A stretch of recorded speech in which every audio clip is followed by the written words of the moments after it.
Hi and welcome back to Real Reviews, where today I'm taking a look at Unfrosted. This is the new Netflix, I say new, it's been out since May, written and directed movie by Jerry Seinfeld, the man behind Seinfeld and Comedians in Cars Getting Coffee, and it concerns the rivalry between post-breakfast cereal and Kellogg's in the 50s and the creation of the Pop-Tart. So, how bad can it be? Let's find out, shall we? So the good news for anyone choosing to watch Unfrosted on Netflix is that there is seriously a decent cast here. You've got Melissa McCarthy, who is a bit ho-hum, but if you look her up in Please Forgive Me with Richard E. Grant, that's the gold. You've also got Peter Dinklage, who is solid and is, you should look up Station Agent, which is one of his first movies and is truly epic. Hugh Grant is there, and Hugh Grant's just sort of having a career renaissance of mammoth proportion, and is actually in a film coming up in cinemas called Heretic. I've seen the trailer, it looks epic.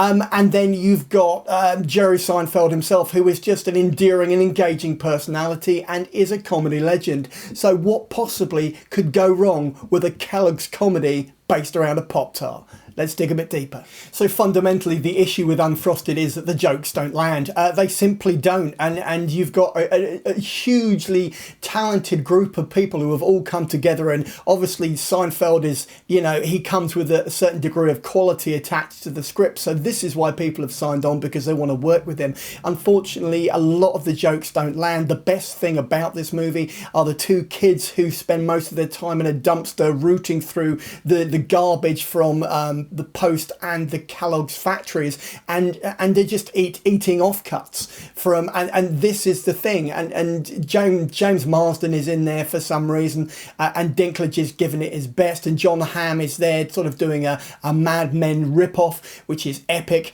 and you've got Hugh Grant, who has just, I think, sort of recycled his Paddington 2 persona, but sort of cranked it up a notch, and it's sort of cool and it's sort of funny to see him in the Terry the Tiger sort of costume with the head off and stuff, and him being sort of a pompous thespian, but there is a lot more depth to the man than that, and Seinfeld is what Seinfeld is. Either you love it or you loathe it, but the point is this: Unfrosted, for me at least, it didn't hit all the markers. It didn't engage me. It was late when I watched it, but beside the point, I think at the end of the day, the jokes don't land. Let's move on to the rating, shall we? Right, so I'm going to give this a 3 out of 5 on the big old 5 scale. For all the reasons which I've outlined previously, this really is sort of like a really mediocre, middling, a whole waste of talent movie, and it's a huge shame. But ultimately, I'd rather watch Comedians in Cars Getting Coffee than I would Unfrosted anytime soon. So on that note, let's dive into the trailer. Let's do that. Hi, and so you've reached the end of the video review for Unfrosted, which is currently available to stream on Netflix, and you know my feelings on that, so let's move on.